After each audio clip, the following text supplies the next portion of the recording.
Hi, my name's Dave and you're listening to episode 68 of On the Bench, the podcast for scale modelers by scale modelers, all about scale models. First, I'm pleased to announce that this episode is brought to you through the generous support of Flip Hendrick. Flip has become our latest Patreon supporter, and if you'd like to be like Flip and help us and support the show, you can do so by going to www.patreon.com/onthebench and of course pledge any amount from $1 upwards. Your contributions help to fund the show and are greatly appreciated. The Scale Modelers Supply lacquer paints are a new and exciting range of paints specifically designed for the scale modeler. SMS paints have been formulated for airbrush use on a variety of scale model mediums, such as plastics, resins, and even metal. Being designed for airbrush use, all the guesswork with thinning ratios has been completely eliminated. All you need to do is give the sturdy glass bottle a good shake and then simply pour and spray. And of course, being an acrylic lacquer, they are tough. Much tougher than water-based paints and are very fast drying, giving you more time at the bench. SMS paints have a massive range of colours to choose from that will suit any scale model, including Gunpla, car, science fiction, aircraft, military, and even trains. And did we mention they also do a variety of weathering products, brushes, tools, and accessories? Go and check out the full range and find your local stockist by typing in scalemodeler.com.au or simply punch in SMS paints to your search engine. And hey, great news if you're in the US and Canada, SMS paints are now available through usagundamstore.com. So give SMS paints a try. I know you'll be happy with the result. And hello and welcome to the show. And it has been, feels like ages since we've been here, guys. It's only been 4 weeks. Oh, no, but it seems like ages. So let's, introductions. Hello, Julian. Hello. How you been? Yeah, I'm good. I don't know why I feel a bit more awake this time around compared to our other episodes, but I've actually had less sleep. Really? Lately, yeah. You've been building to the wee hours in the morning, have you? Your model kits? Just, I don't know, I just can't seem to put myself to bed early enough. Okay. It's like, the time comes like, yeah, I should probably get to sleep now and stay up another hour. Yeah. I used to do that when I was young and stupid. And Wow. the older you get, you sort of, you sit on the couch about 9 o'clock, you sort of doze off for about 15, 20 minutes. Yeah. Watch a good movie and then all of a sudden it's the end of the movie. Yeah, absolutely. Where'd the middle of the movie go? Ian, how are you? Yeah, not too bad, thanks, Dave. And how are you? Good, thank you. That's good. All back from my trip up north to Queensland. Yes, Fighting fighting the fires, yeah. Yeah, geez, it's dry up there, Oh, man. yeah. It is so dry. I haven't seen those sorts of conditions since Black Saturday. We had that big fire that went through here in Victoria and we lost 173 people. Yep. And all those houses, but it's dry up there. Yeah. Gosh. Still wet down here, but give it a couple of weeks, that'll change. Well, we've actually had a cold week this week. We had our Yeah, coldest. yeah. In fact, it's been snowing down on the ranges. On the Alps, yeah. Yeah. Yeah, the coldest in 25 years. That's bizarre, man. It is so bizarre. But then they're saying that the big worry is they're saying we might even reach the 50s this year. 50 degrees Celsius on a hot day. Yep. Yeah. I think the record in Victoria is about 45 in Melbourne or something that like was that. about 5 or 6 years ago. Yeah. I remember coming home from work and looking at all the trees, and every tree that was facing the sun, all the leaves were brown and crinkled. Man, that is hot. 45 degrees Celsius. And it was hot. It's been 45 degrees plenty of times. I've seen it. I'm pretty sure it's been 47. Yeah, once. that was but not in 47, Melbourne. yeah. But it's hot. I've Yeah. been in 50 degrees. I was actually in Western Australia. We went to a place called Nature's Window, and the recorded temperature at that place was 50 degrees Celsius. And I've got to tell you, What's that in Fahrenheit? for our American listeners? It's a well lot. over 100, isn't it? Oh, yeah. Like But 110 or something or 50 more. degrees Celsius, it just sucks the moisture out of you. It's just debilitating heat. It really is. Mm. Yeah, but you got to feel sorry for the wildlife. Yeah, but you know, a fire comes through, wombats dig burrows and get away. It's the koalas and that sort of the tree the dwellers possums and so forth. Yeah, they're the ones they who cop it hard. Yeah, Poor little buggers. it's tough. Yep. Let's introduce our special guest tonight, Peter Mellor. Mellor or Mellor? Mellor. Mellor. How are you, Pete? Oh, not too bad, apart from a bit of a cough. But you get that when the weather suddenly chops and changes from one day to the next. And welcome to the show for the first time. Yeah, we finally got him in. fine. We popped your cherry on the podcast. Yes. Oh, jeez. We've actually got Pete in to talk about. We have a bit of a chat about the crossover from wargaming into modelling, and both Pete and Ian were avid wargamers at one point. Oh, many years ago for me. Yeah, a while back, yes. So we'll leave that for later on and discuss that.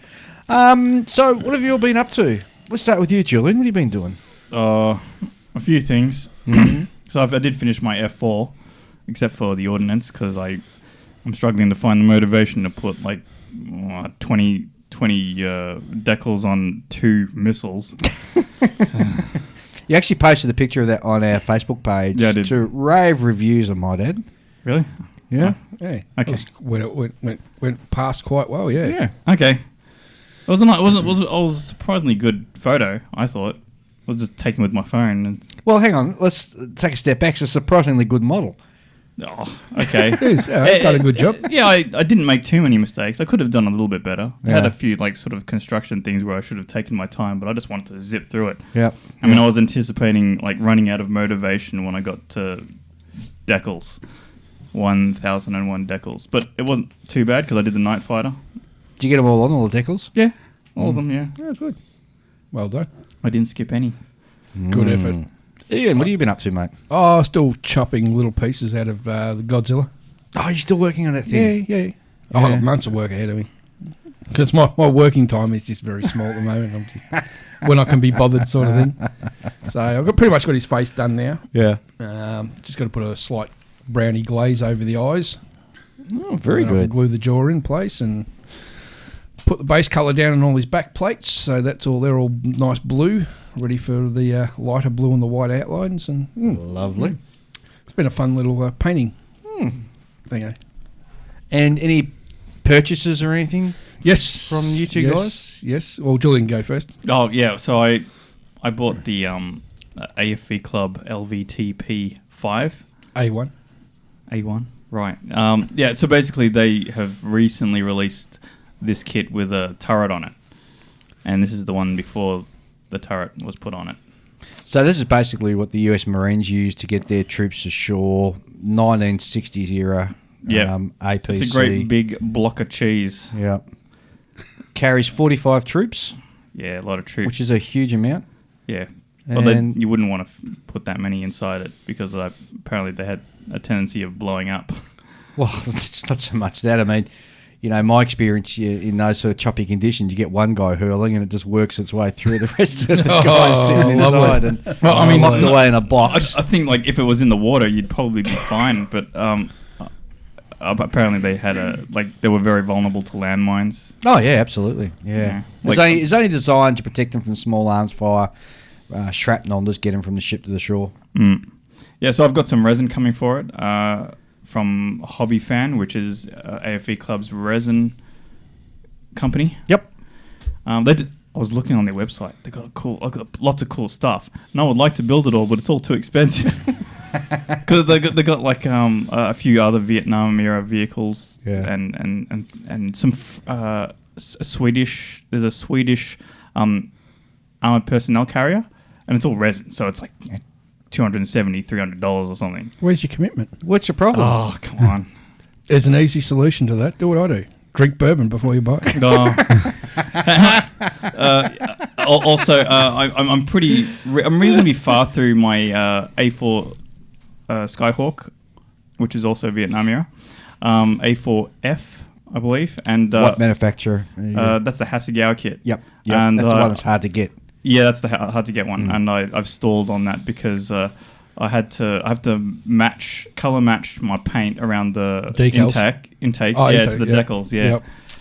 And that I sprayed it red, and I thought, oh, yep, looks all right, all good, and then I actually got the decal on there, and it's like, nah, it's a different color, different red. Yep. It's too dark. I got to change the tonal variation. I also had a bit of like sort of bleeding where I painted the red and it bled onto the white on the inside of the intake, so I got to have to repaint all that. That's going to be fun. Yeah, that's why I haven't done anything on it for like 2 weeks.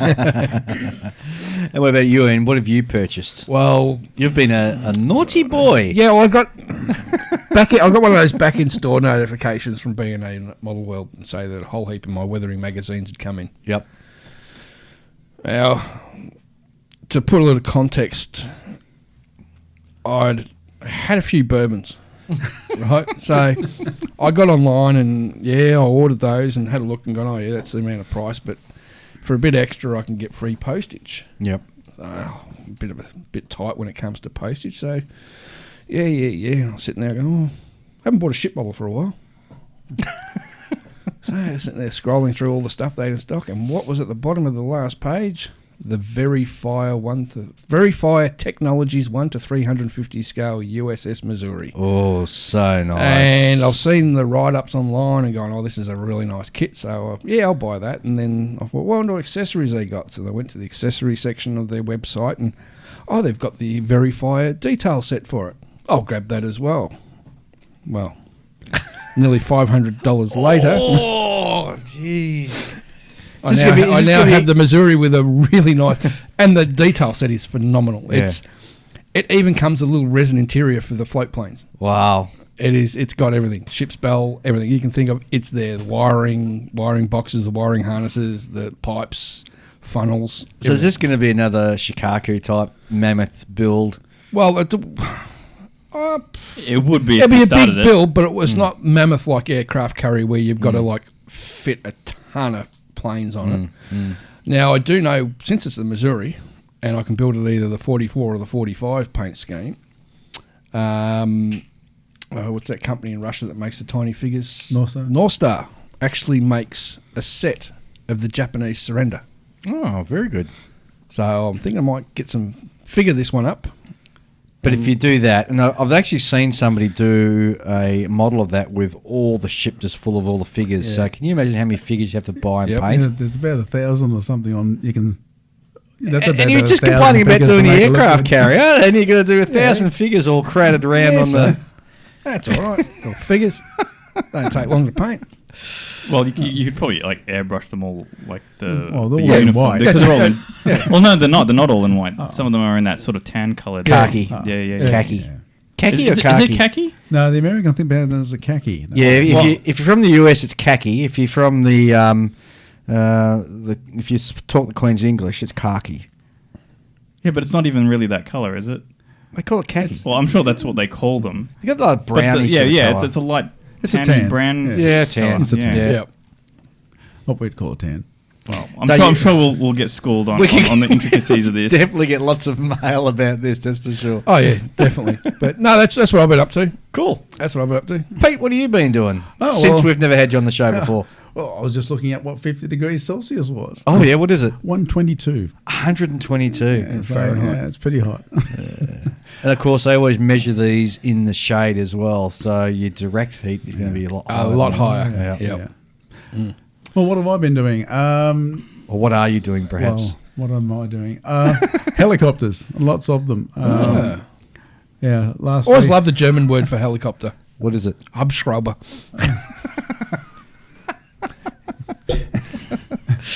Yeah. What type of helicopter are you building, Peter? What type of helicopter is in my building? I'm still persevering with the Mastercraft Huey Cobra. And that's my guys had a look at it, I think, a couple of weeks ago. What scale's that? That's 1/72 scale. Gentleman's scale. Yeah, of course. Yes. Yeah, on nothing else, but and that was the one. Look, I tell you, it's a challenge. The moulds were carved out of soap, I'm sure. Look, not. It's just I've had some other Mastercraft kits. They're modeller's kits. They're not just ones that you're going to shake the box. And, Yeah. You really have to work on them to get something that looks reasonable out of it. You mean like Mac 2? Okay, look, I've got a couple of Mac 2 ones. Yeah, good old Mac 2 kits. Look, if you're okay about cutting out some vac form aircraft and making those together, then I think you can handle a Mac 2 kit. Probably was just as frustrating to build, but when Mac 2 kits, when if you see someone make them up and they persevere with it, they look pretty good. They do.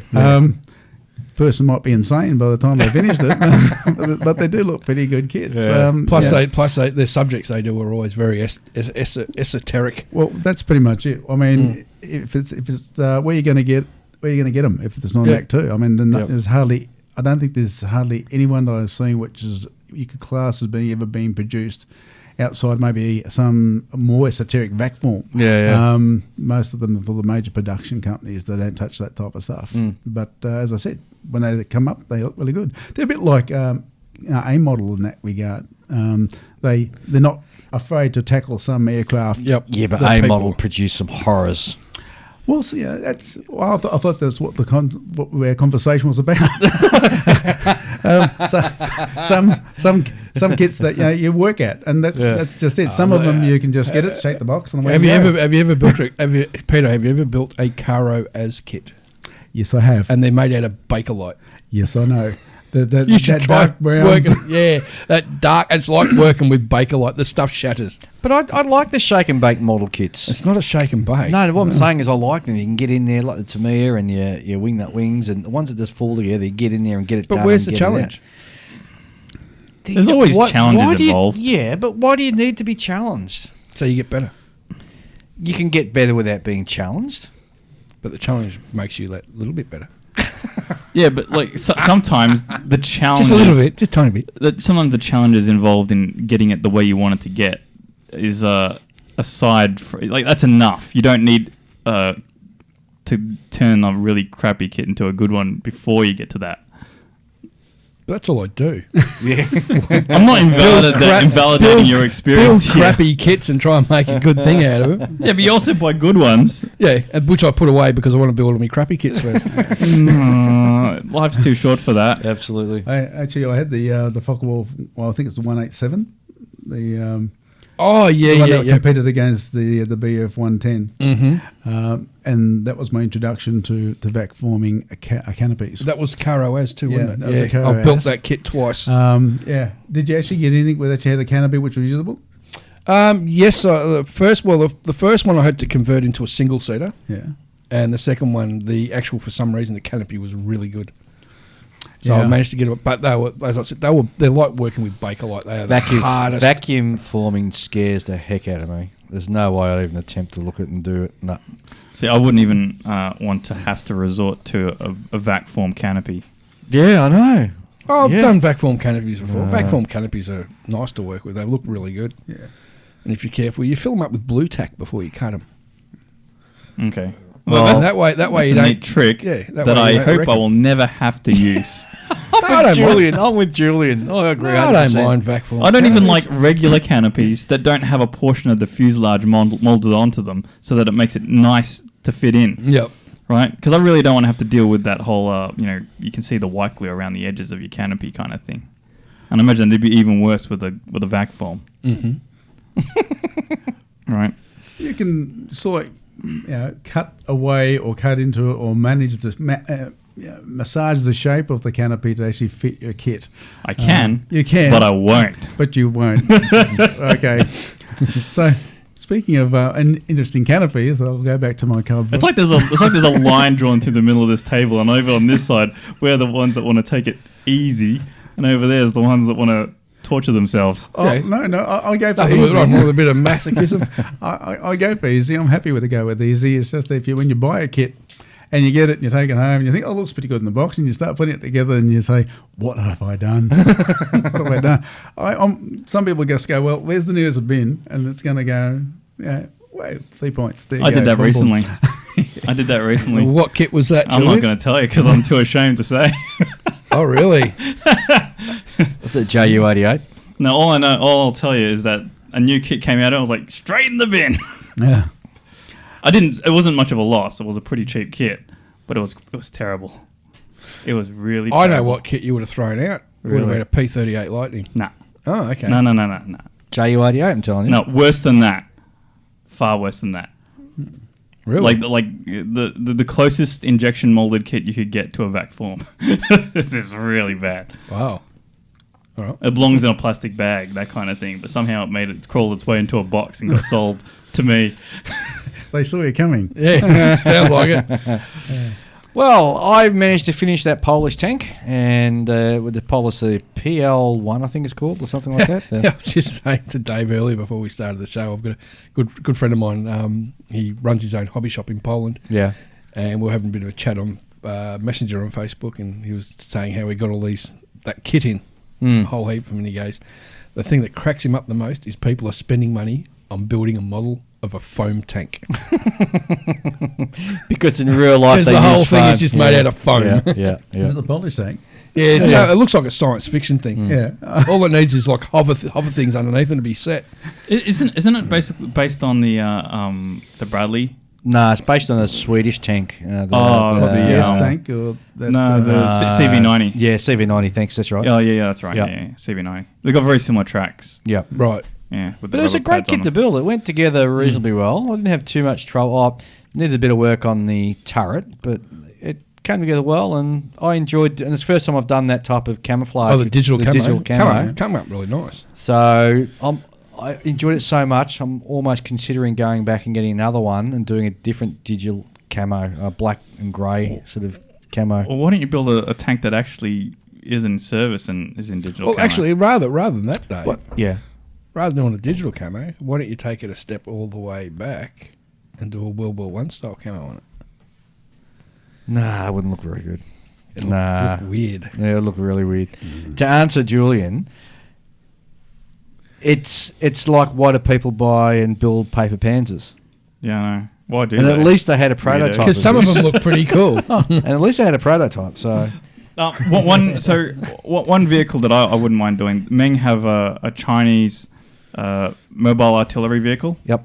And that has like a really nice sort of like, it looks like autumn. It's very green and orange type digital camouflage okay. on it. Yeah, And yeah. I would like to do that one day. Yeah, I just need yeah. a reason to do it. That's all. Well, those three-shade blues that they have on some of their... Nah, I'm not a big fan of the They look blues. shocking. Those those blues are so bright. Yeah. Oh, they burn my eyes. Burn your eyes. That last Yeah. bit. Wouldn't spot them, would you, if I'm flying over? Oh, what's that? It's digital, you can't see it. Yeah, exactly. So I finished that, and I'm currently building the AFE Club Centurion, the Australian Army version. Nice. Mhm. And geez, got so much flash on that kit. Oh my Have you got God. the aftermarket mantlet for it? Yes, I do. Oh, yeah. because I've got a spare. No, I got all the aftermarket gear, so I'm just working away. And that's a joy. That is really great. But the flash on this is really driving me nuts because it slows me right down.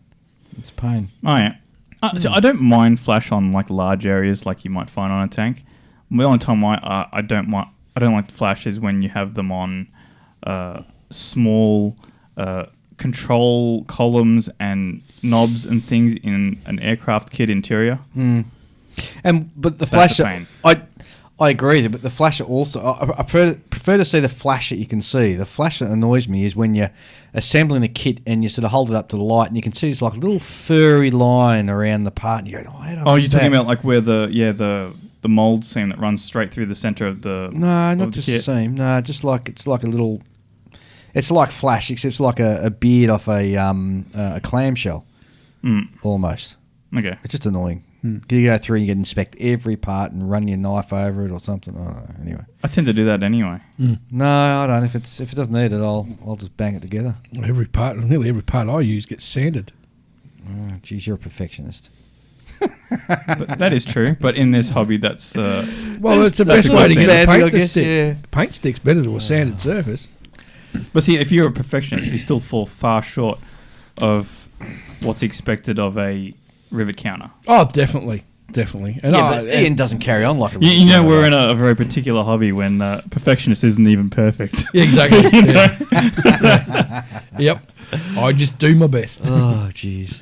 Hey, we're beginning with the show. Sitting here waffling on. Oh, So well, we haven't been here for a month. It's fine. Well, that's Yeah. true.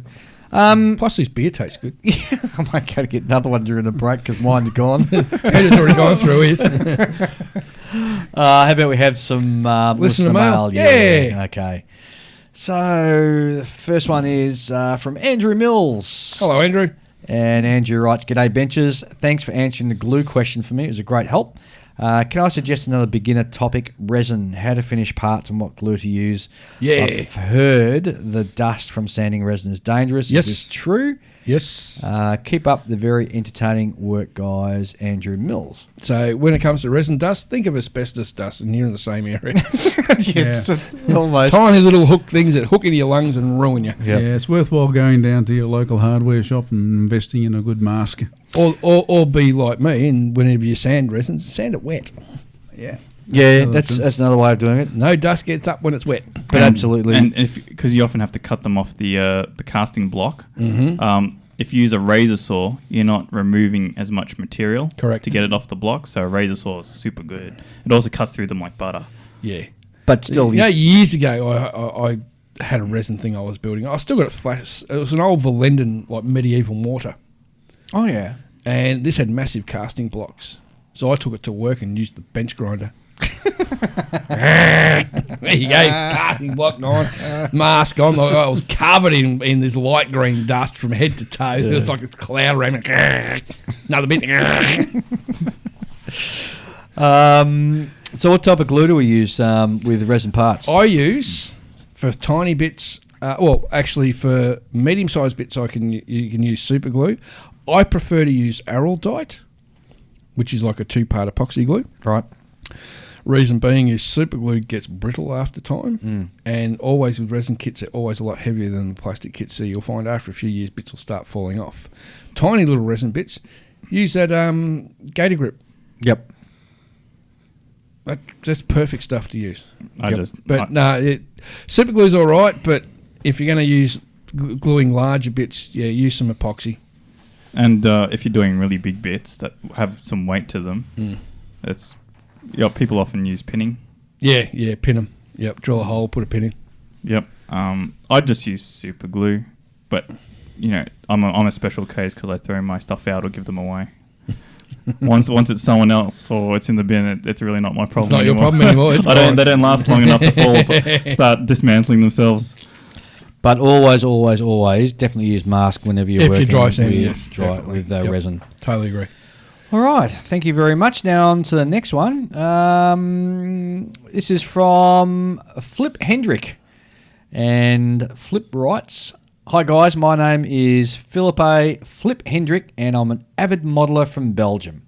I recently discovered your podcast and I'm working my way through the previous episodes.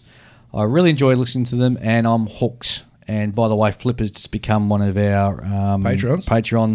Thanks, so Flip. it's really good. Thank you very much. I especially enjoy the mixture of information and friendly banter and, of course, your much appreciated efforts to promote our wonderful hobby. Another interesting aspect is the fact that I can hear what's going on in our hobby on the other side of the world, as I regularly visit model shows all over Europe and sometimes further afield. We tend to see the same faces at European model shows, although sometimes we might even encounter American, Asian or Aussie models at these shows. But most time it's a European affair over here, and the same goes, of course, with your shows on your side of the world and, of course, in the Americas. The podcasts are a great way to get to know each other, no matter how physically apart we actually are. And he goes on, he's got a couple of suggestions for people that we should get on the show, so I might definitely look into that.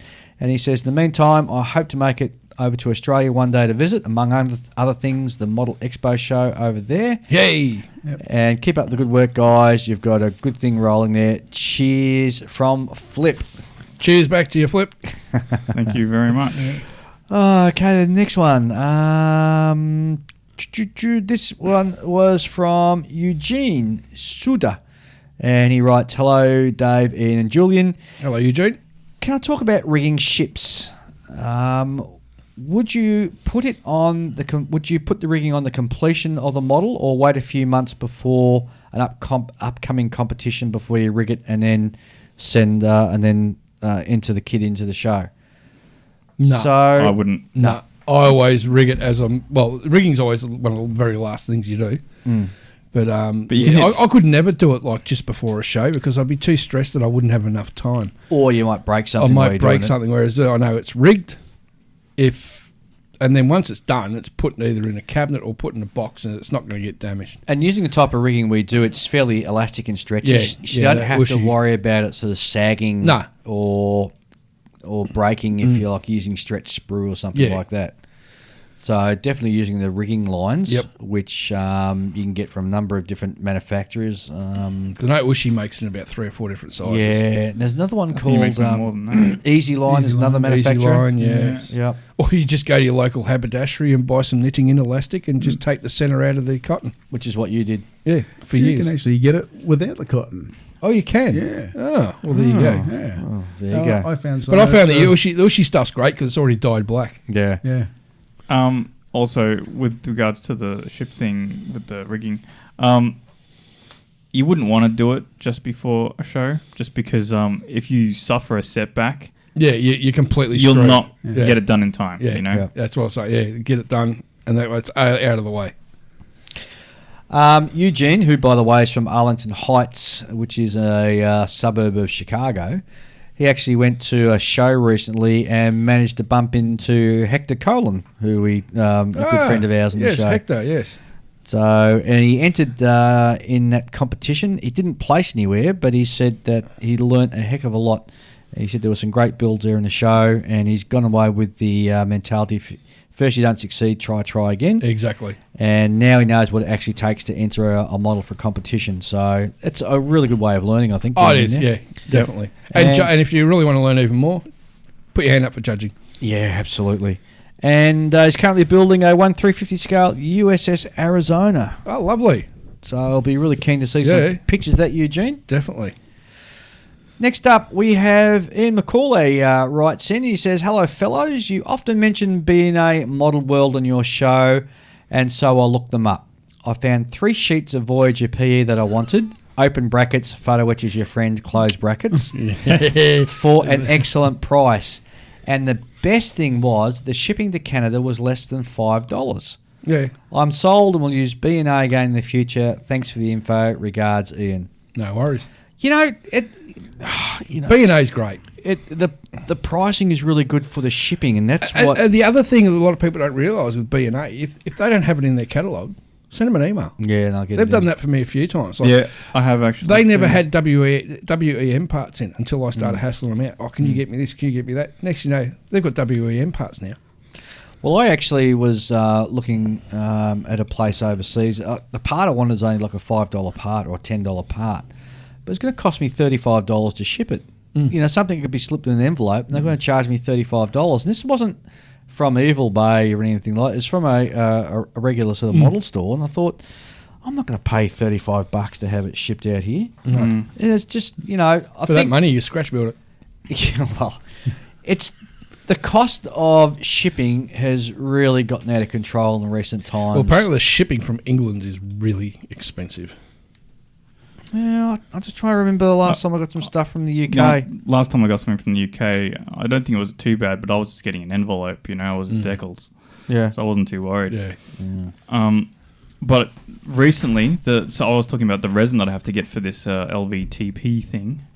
The resin for it, the only place I could find it was some German website. And even if you clicked the little button to switch it over to English, almost everything was still in German. Like, especially when it comes to signing up and actually paying and putting in all the details and everything. And your German's pretty crappy, isn't it? No, yeah. My German's not very good at all. Yeah, so fortunately I have a friend who lives over there, and I said, can you buy this and send it to me? I'll just bill you.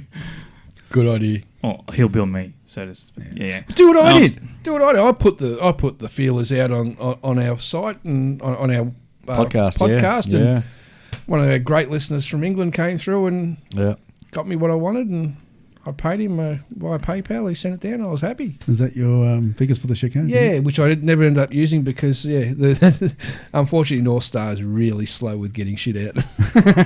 So the figures actually arrived the day before Model Expo. It's like, no, I don't have time to do 70 tiny figures.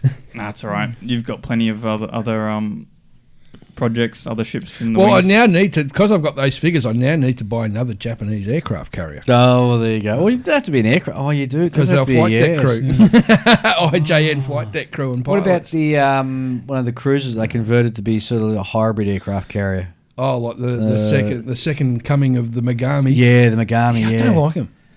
What about the one that has the big 4-engine, the Emily on it? There's a Hasegawa kit of that. Yeah, it's really nice. Yeah, something Maru. I can't remember the name. I know it's Japanese, so it's Maru. Would that have a place for those figures? No, because they're fighter pilots. All right. So Okay. not the Japanese Oh, bomber you're just going to pilots. have to buy and build another one. Yeah. Well, B&A's just recently got a few Fujimi kits in. They let me know. So they've now got the Hiryu and the Kaga, I think, are in. The Kaga's in. I was looking at it and thinking. Last email we have in is from Mel Springer, who writes from Vancouver, Washington. I've been to Washington State. I don't know if it's the same place, and it is the most gorgeous part of the US. I kid you not. It was just breath. Anyway, I digress. I'm moving into a travel log now. It's a beautiful state. It really is. And Melvin writes, "G'day, gentlemen. Just in case you didn't know, there are 2 more podcasts on scale model building. One I found on Castbox platform called Spruecast. It's a bit rough and due to the poor sound quality is hard to listen to. The other is almost as good as your show. It's called Scale Model Shed. It's 3 gents in the UK and it's fun to listen to them chat. They're very similar to your show and they have almost as good a structure, interviews and subject matter. Keep up the good work. You brighten my work day every day with every show."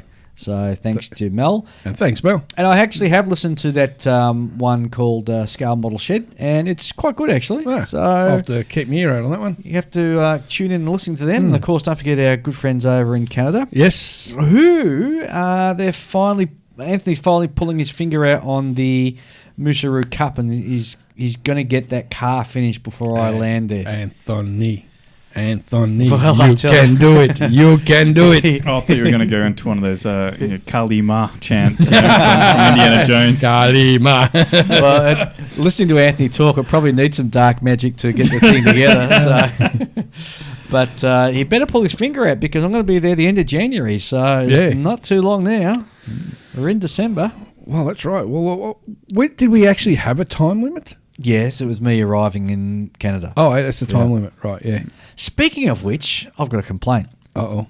So I did my online visas yesterday because I'm going to the US and Canada and France. France, very civilised. You don't need any electronic visa. You can just rock on in. US, $14 per person for the electronic visa.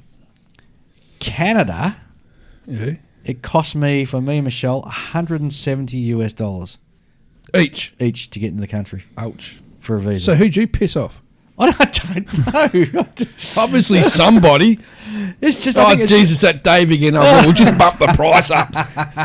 Hopefully you'll get the message. I just think it's a going, but geez, talk about trying to dissuade people from going and visiting a beautiful country. Yeah. Just whack up it's just a tax, let's face it. It's just a tax, yeah.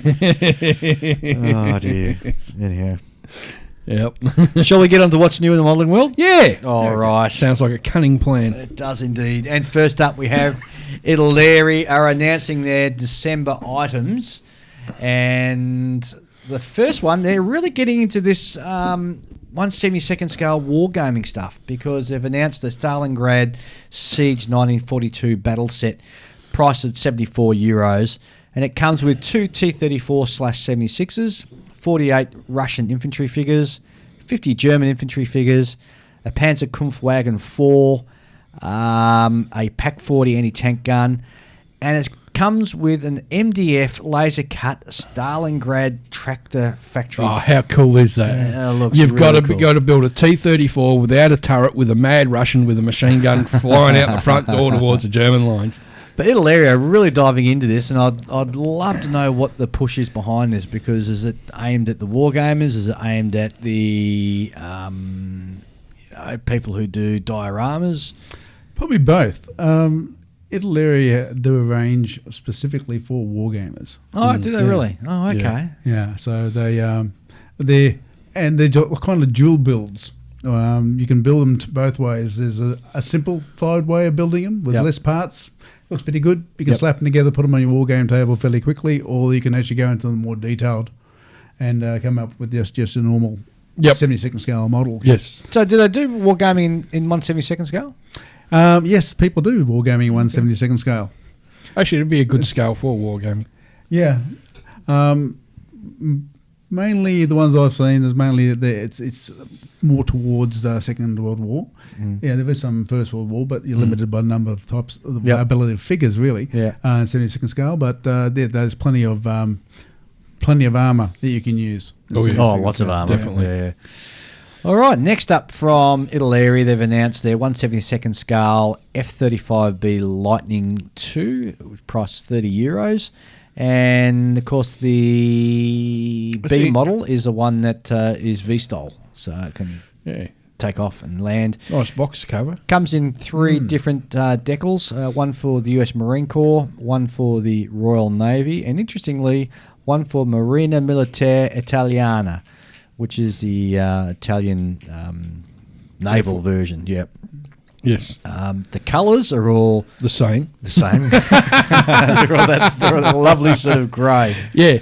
Very Three bright. shades of grey. Yeah. The interesting thing about this particular kit is the fuselage. canopy. The canopy comes in that.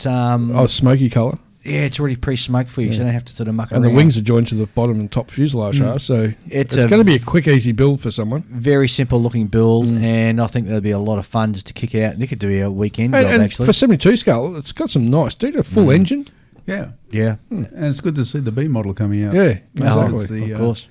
once the C's not far behind. Keep our fingers crossed. Next, in 1/48 scale, they're doing a MiG-23 MF/BN Flogger. Yeah, it was one of my first jet kits I ever built was that kit. Oh, was it And it'll really? be the same kit too, I reckon. They've just Possibly. reboxed it. Yeah, quite possibly. They come with decals for, and this is a really interesting one, comes with decals for the Polish Air Force, the German... East German. East German Democratic, well, the German Democratic Republic as it was known back then. Libyan. Libyan, Syrian Air Force, and the Luftwaffe, Germany 1991. Yes, that would have been when the After wall the- went down. And after the unification. Yeah, the Germans ended up with so much Russian equipment. That's not a bad looking design, that though, the decals. I've got to say, I always liked the look of the MiG-23 Flogger. Yeah.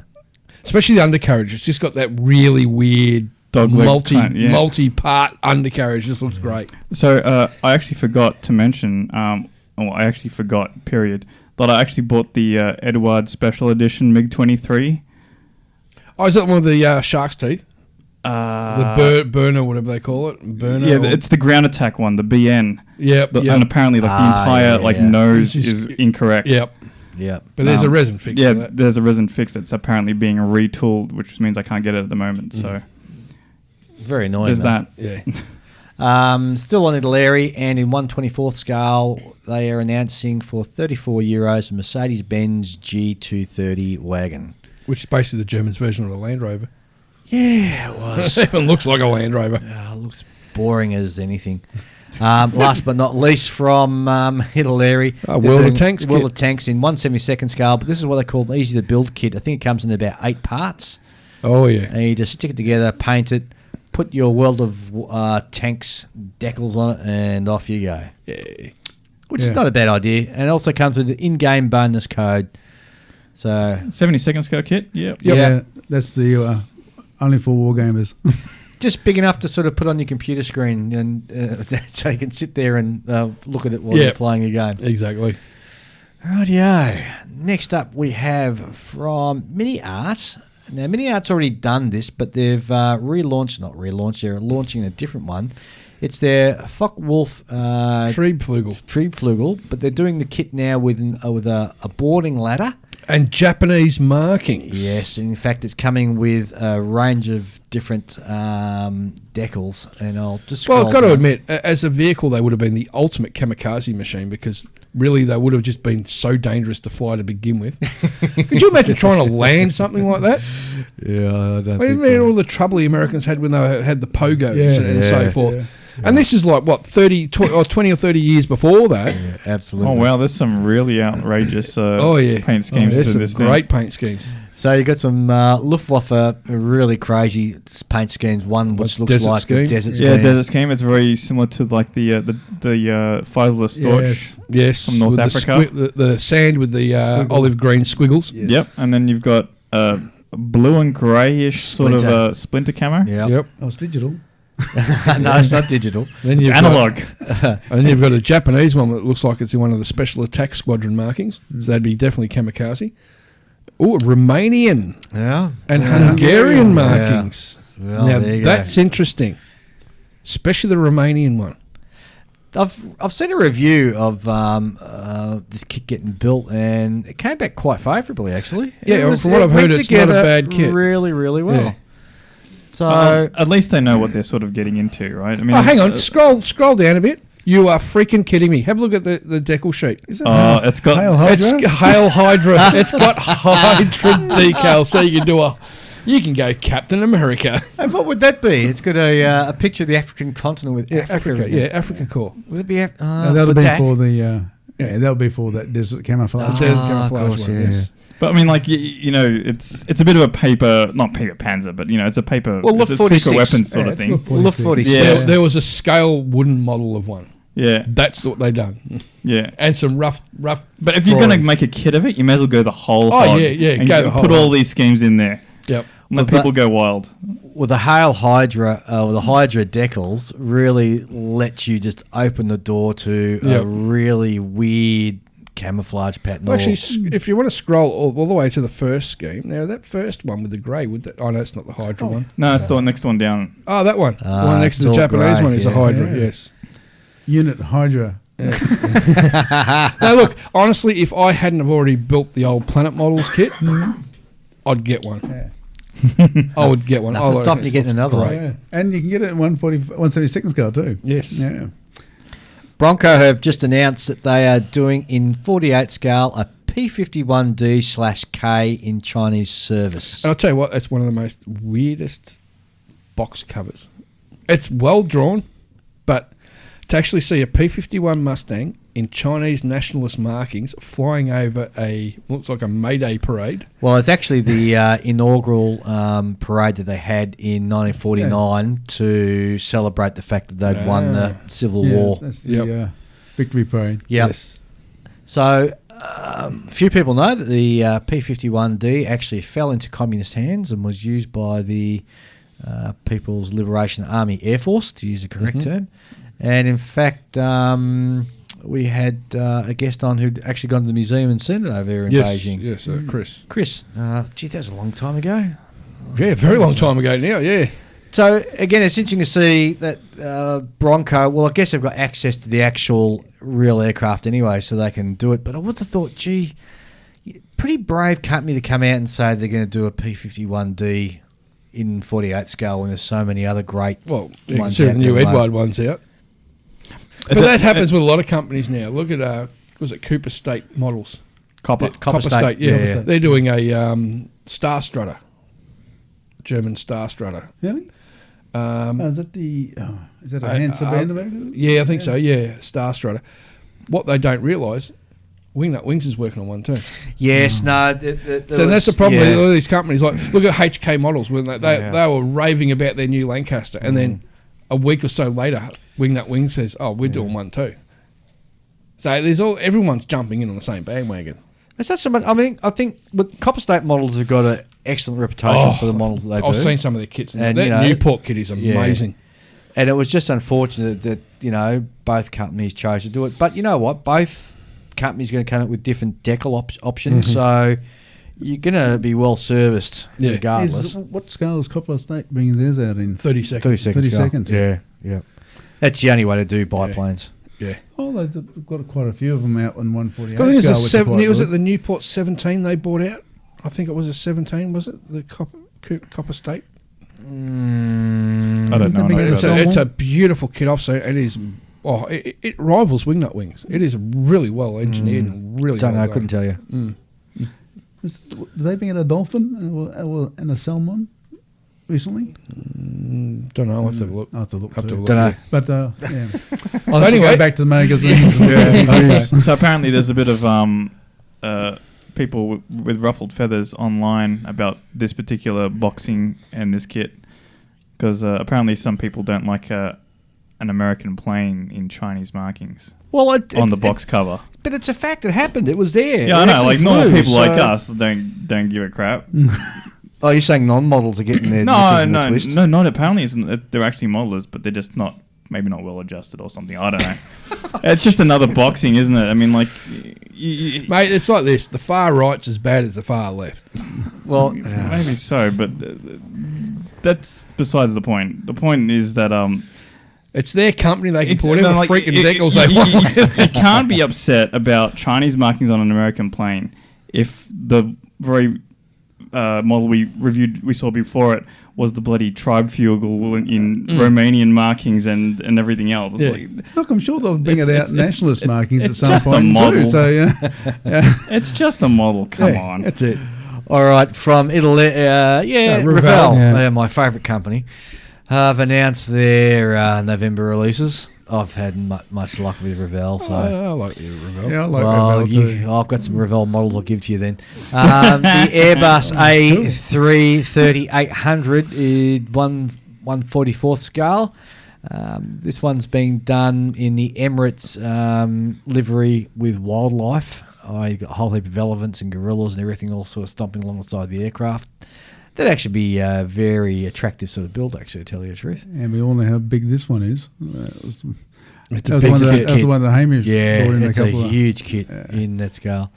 In 1/72nd scale, they are doing the German submarine type 9C. 9C, which in 72nd scale, and that's only going for €99. That is a darn good price, I would suggest. Yeah, the Type 9s were, for U-boats were a large U-boat, even though U-boats were tiny compared to everyone else's submarines. Mind you, probably have to go and get quite a bit of aftermarket stuff would be available and purchase that, and that'd probably set you back another €200 on top, knowing the Yeah, price who of cares? aftermarket gear. You can't take it with you. But again, it's a metre long. Yeah, exactly. It's a bit long, yeah. Or That looks three very foot 3 nice. inches, and for the American listeners. Yes. Yeah. Well, speaking of which, I've actually come across. I was wondering. Michelle and I went for a walk to IKEA, and I've finally found a cabinet that I can get that will fit my aircraft carriers in, so I can start Yay. building my aircraft carriers. Well done. So it's about 120 centimetres long, so I can fit the 1 metre sort of carriers that I've got. Lovely. So I just need to save up and buy the cabinet now. And Do you have a place for it? yeah, I'm gonna put it in my build room, sitting there. Eventually, it's going to get to a point where you've lined every wall in that room. Well, I was with actually cabinets. seriously considering after the conversation we had earlier on today, Julian, I could put it right where you're sitting, which would cut you out of the show then, because we wouldn't be able to fit you in anymore. Is that your plan? Julian had a bit of a dig at me on a messenger today and wound me right up. He was- I got to say, Julian is an expert angler. An expert angler. In 1/72nd scale, Revell are doing a SLT 50 Elephant plus a Leopard 2A4. So basically a tractor trailer tank transporter. And it comes with the Leopard too. tank as well. In 1/72nd scale. Looks nice. Yeah, €30. That's not a bad price. You get almost 3 kits in one. Next up in 1/72nd scale, torpedo boat PT 588, which is PT 57 or PT 579, I should say. Yeah, It's a Looks PT alright. boat. Yeah, it looks all right. Nothing wrong with that. I'd love to get a PT boat in one 350 scale. Well, you can. They go with my Schnellbait in 1/350 scale. What, they do a PT boat in 1/350? Oh, not 350. Oh, sorry, I thought you said 35th scale. No, 1/350. Does Bongo do one? But it'd be very small in 1/350, wouldn't it? Yeah. That's the point. It'd be the size of your thumb. Julia just doesn't get it. Mate, I built a Bieber in 1/350 scale. One man sub. That was tiny. It could fit on my thumbnail. Yeah. They're doing a 1/24 scale. We're still in Ravel, a Land Rover Series 3, which would have to be one of the best Land Rovers that Land Rover ever put out. Yeah, they were. It just went on and on and on. It had What, the, so let me get this right. In the space of like maybe 10 minutes, you not only you've seen this, the Land Rover, and you're like, oh, that's one of the best Land Rovers, yeah. But then you saw the German equivalent of a Land Rover, and you're like, yeah, it's boring. well, you've obviously never driven the 4-cylinder Land Rover, and it had the I wouldn't want to. throttle up on the dashboard, so you could just set the throttle in a little indent, and it would just chug up a hill. The 4-cylinder had that much torque in it. It was awesome. Worst thing was the turning radius. Absolutely crap. Oh, and the famous British wiring. Oh, yeah. But I remember we used to take them out in the bush, and you'd get back and you just take the seats out because they're just like, it's hard bench seat. You just take them out, get the fire hose and just hose it out. Yeah, take the plugs out the bottom, drain it out. Exactly right. It was great. You don't know what you're missing. No, I know what I'm missing because you're just telling me. Yeah, and so I'm glad it's to be missed. I've got to say, it's a very nice looking kit. And you'd say that the Russians got agricultural equipment. Yeah, well, that's true. Yeah. Next in 196 scale, the English Man of War, and it's basically a sailing ship in plastic. Yeah. I've never been keen on these. I've seen them built, and they look not too bad, but they still got that kind of plastic look to them. Unlike the wooden ships, you can actually build out of wood. So if I was going to build a sailing ship, I wouldn't be using plastic. I'd be going and spending the money and buying a wooden kit. So anyway, that's my 2 cents worth. And of course, we have our secret reporter has sent us in some more information on what's happening out there in the modelling world. And apparently AFE Club is soon to release a 135 M108 105 L30 self-propelled howitzer, which was used by the Australians in Vietnam, I found out. Julian corrected me on that one. Yeah. Well, yeah, it was a surprise. I didn't know we'd operated them. Well, technically we only leased, 6 of them? Yeah. And used them during Vietnam. And gave them back, I believe. Yeah, because, anyway. Gas Patch Models, who you may remember, released a beautiful 148 kit of the Henschel HS123 a while back. 2 kits of it, yes. Yeah, that's right. Have announced they're working on a new 148 subject, and it's going to be the Messerschmitt 163 Comet rocket-powered interceptor. So that'll be interesting to see. Ah, well, yeah, there's only one other kit in that scale. Dragon, right? Yeah, Dragon TriMaster. Oh, there you go. And Gas Patch should do a good job. Them. I never see them around. Yeah, the 48 scale 160. I've got the Dragon one with the fully resin. Yeah, I imagine you would. Yeah, but I mean, I've been going to Model Expo and a lot of some shows around for a number of years now. I've never seen one. They're the most horrible aircraft ever built. More people died just pressing the start button than in actual combat. Well, I mean, many a times they'd sit there and I remember there's one famous photo. I can't remember which airbase it was, but it was JG300, and there's a pilot reclining on the wing and fuselage. 5 minutes after that photo was taken, the alarm bell rang. He jumped in the seat, pressed the button, and the thing exploded. Another thing. C-Stoff and T-Stoff, the fuels they used. Yeah. If that touched your skin would melt. And the fuel tanks were one on your right leg and one next to your left leg. There was a few times when they had hard landings, and by the time the aircrew would get to try and pull the pile out of the plane, the bottom part of his legs would turn to soup. Well, it's like the V2. I mean, more people died building that than it actually ever killed when it was launched. Yeah. So there was desperate times for Germany back then. But no, 163 Comet, yeah, it's a good subject. It'll be a great subject. Clear prop models have shown CAD renders for the Blackburn Firebrand Mark IV. Ooh, there's a meaty aircraft. At first, they haven't specified what scale, but it's now being confirmed in the 1/48th scale. Yeah. That'd be a big plane in that scale too. Our correspondent says, "Who would have ever thought we'd see a 1/48th scale kit of the Firebrand? We live in an age of wonders." We do. Yes. Next up, AMG have released their 1/48 scale kit of the Dingin helicopter, the SNCA-SO 1221. Sounds French. Yeah, decals for the French-Algerian conflict machine. Okay. There you go, some sort of helicopter. Oh, I French. can't recall what it is. A Dingin. Dingin, Yeah. dolphin. Spelled D-J-I-N-N. D-J-I-double-N. Djinn. The gin, isn't that? Isn't it like a genie? Yeah, Jinn. A Jinn's Yeah. a genie. An Arabic, or a bad evil spirit to the Arabic people. Yeah, I can't remember how it's pronounced. I think it might be Din. Yeah, Maybe. D-J-I-double-N. Yeah, Jin. it's A little while back, there was a rumour that Tamiya were to release a set of 1/35th scale German soldiers, and it all went quiet. However, now the rumour has been confirmed as the set was shown at the recent Tamiya fair. The set will depict a group of German mid-World War II soldiers at rest, and like their other recent figures, they are going to be excellence. Revell have announced their new release for the first quarter of 2020. There wasn't a lot of new, but what seemed to garner most interest was that the news that Revell will be releasing the A1 version of their 1/72nd scale Junkers Ju-88 kit. So people can finally do a Battle of Britain Ju-88 in 1/72nd scale. And put big white stripes on the wing. Apparently there's going to be some Pink. more... Pink. Pink. Yes, they were all And different colours they had, Yeah.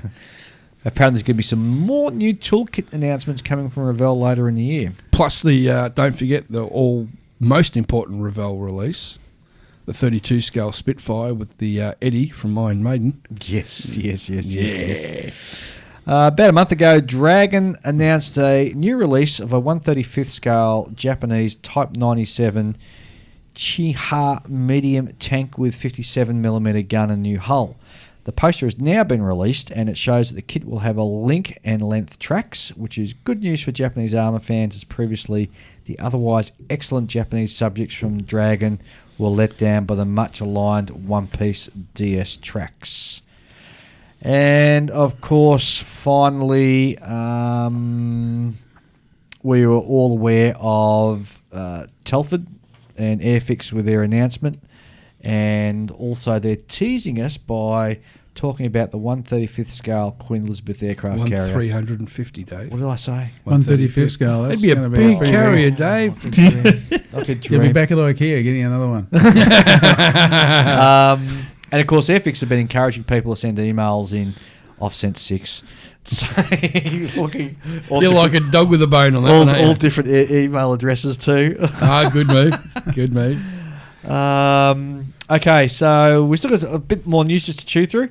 So Dragon have announced a re-release of their SD KFZ 250/3 Grief, which is a kit that comes 2-in-1 kit with a Rommel figure.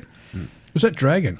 Yeah, Tamiya? no, Dragon. This time the kit will have the correct Z-type hull, so it's significant improvement on the previous release. Did you make one of those? The Grief? No, I made the SDKFZ 250/9 new, Oh, whatever. It's a which is It- the one it's with a little half got track. got little turret I on was it. going to say that's the. Is that the one with the open turret or the closed turret? The open turret, Open the same turret. as what they had on the 232 armoured cars. Yeah.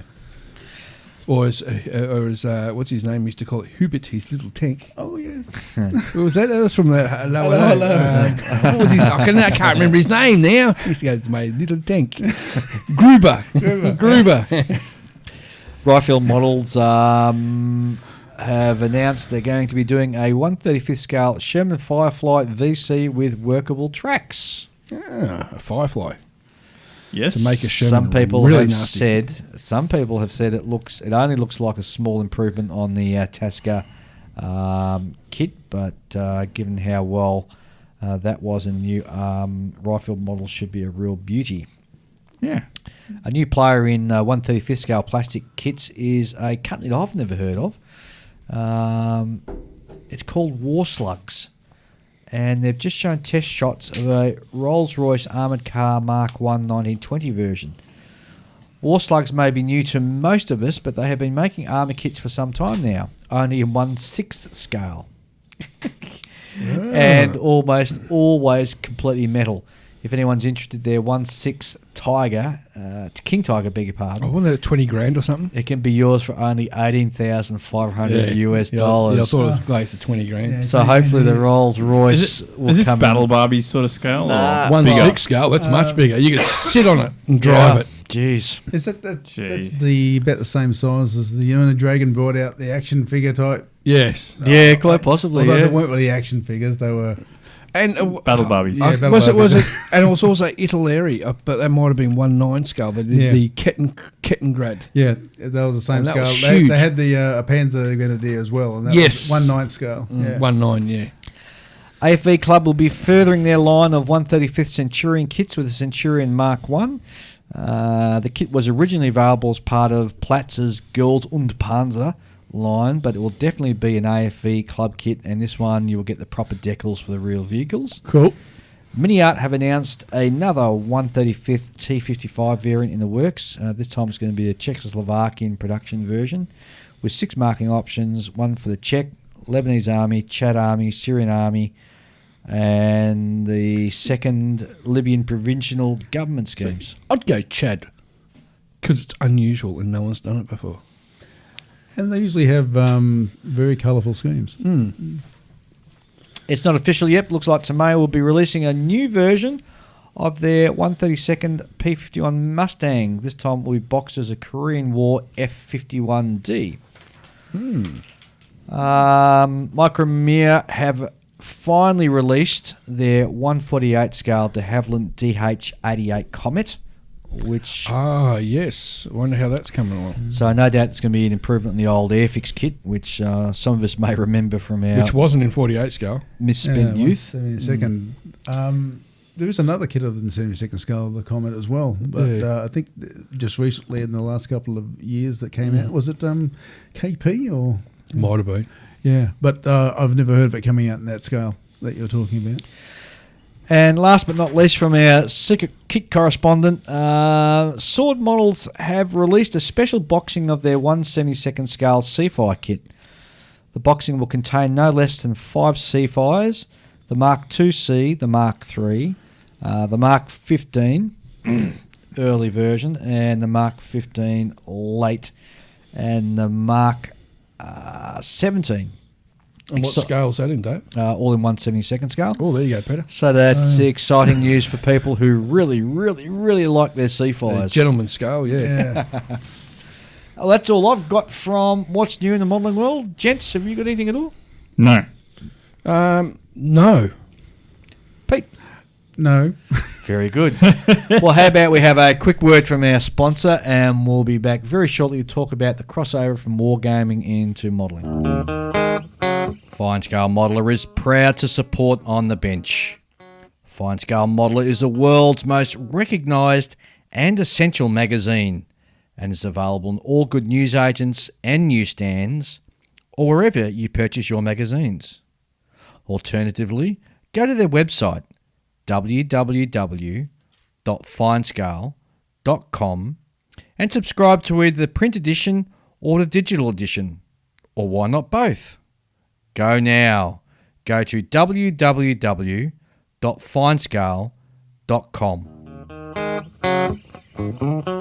Okay, and we're back, and we'll have a talk about our main subject today, which is the crossover between wargaming and modelling. And because Pete has done quite a lot of wargaming in his long distant past, Long distance, yeah. I thought it'd be interesting to get you in so you can talk about how you do your painting with your wargaming and how that sort of crossed over to your modelling and how it brought you to modelling, which is the one true Hobby. Thank you. Well, they are interrelated. Before I was into any form of plastic modelling, one was into plastic wargaming.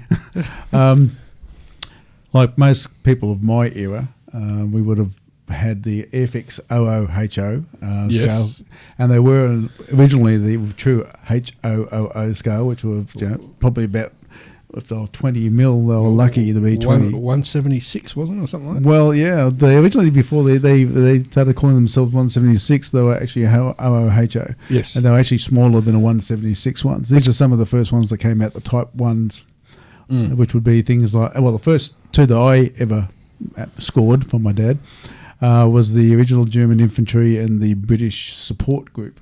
Right. And they'd be lucky if they even qualify as an inch-high army. and they were more like, poses like shop store mannequins. There was no dynamic posing in these type of things. So it's just the technology at the time was just so basic. And like most of the kids in the neighbourhood, we started playing with these, and next thing you know, we've got the Marines, and we've got the Japanese, and we've got a few others. And if you may recall, in those days, you could get these little metal cannons, the spring loaded. Yes, I remember them. Yes, I do remember them. Yes. Yeah, the ones that you could take your eye out. Yes. Yeah, you used to be able to get like a 6-pounder. Yeah. And I remember you also used to be able to get a naval gun. Yeah, and so there you'd set up all your army, and the other guy would set up his army in your lounge room, and you'd just ping each other with these. Yeah, knock the figures over. And this is my introduction to wargaming. And probably around about, when I was about 10, Airfix started coming out with the Waterloo range. And suddenly it wasn't just green. Oh, you mean back when you were 10 when they first started having internal combustion engines? Yeah, okay. I can remember electric light when it first came out. Oh, wow. What's this magic? He's a witch.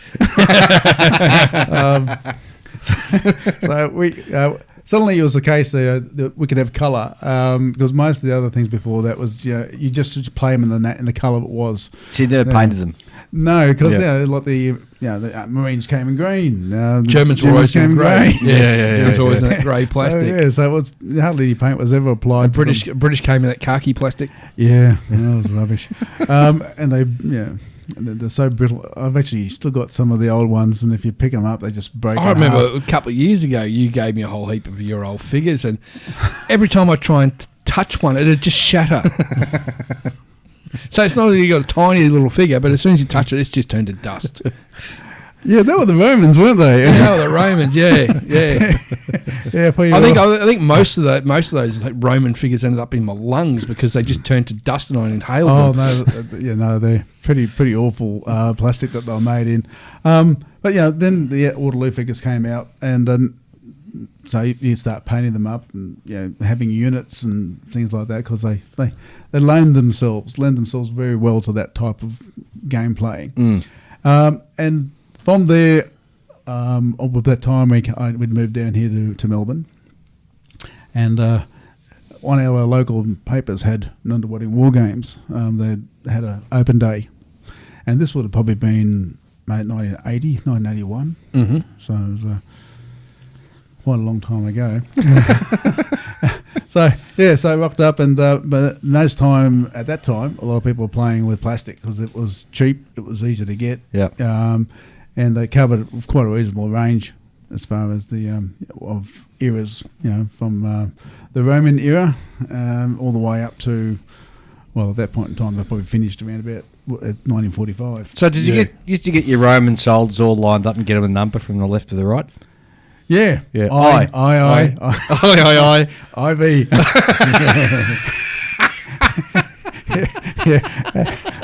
And you'd have the ancient Britons on the other side, was it? Romanes ed Doma.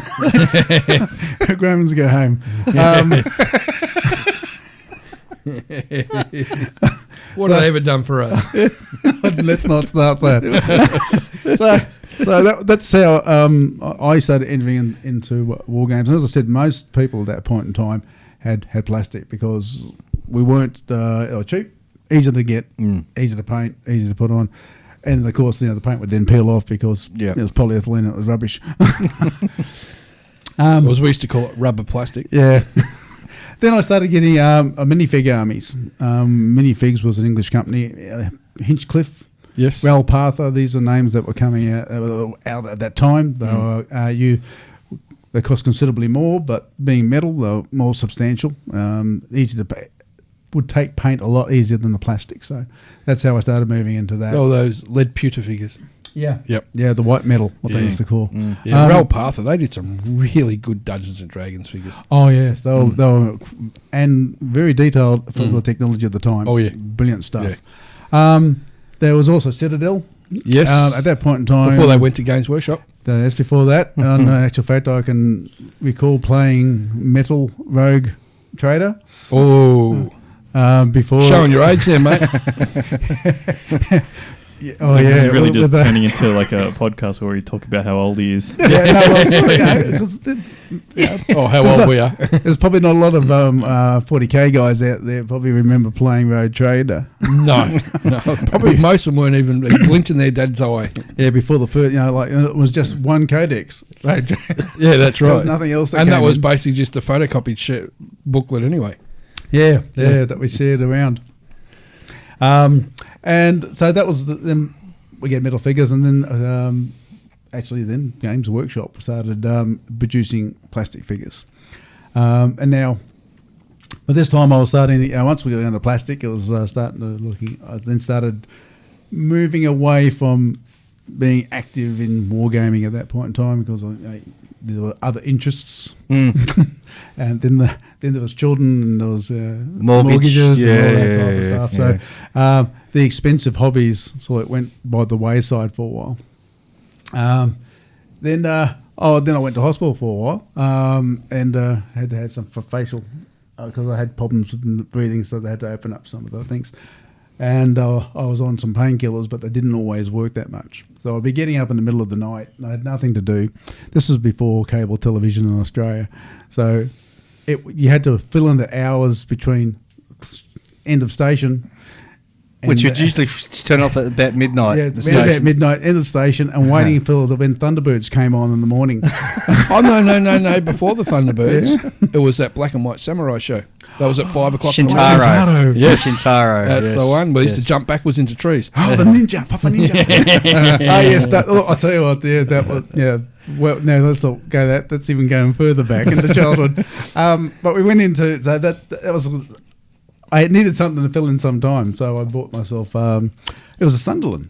Oh, okay. An Airfix Sunderland. Yes, the old Airfix Sunderland. Yeah. And I started making that, around, saying about 3 in the morning, about 5 in the morning, waiting for the painkillers to kick back in again. And that's started me back into modelling. Now, it was the aircraft modelling, and that's mainly my interest.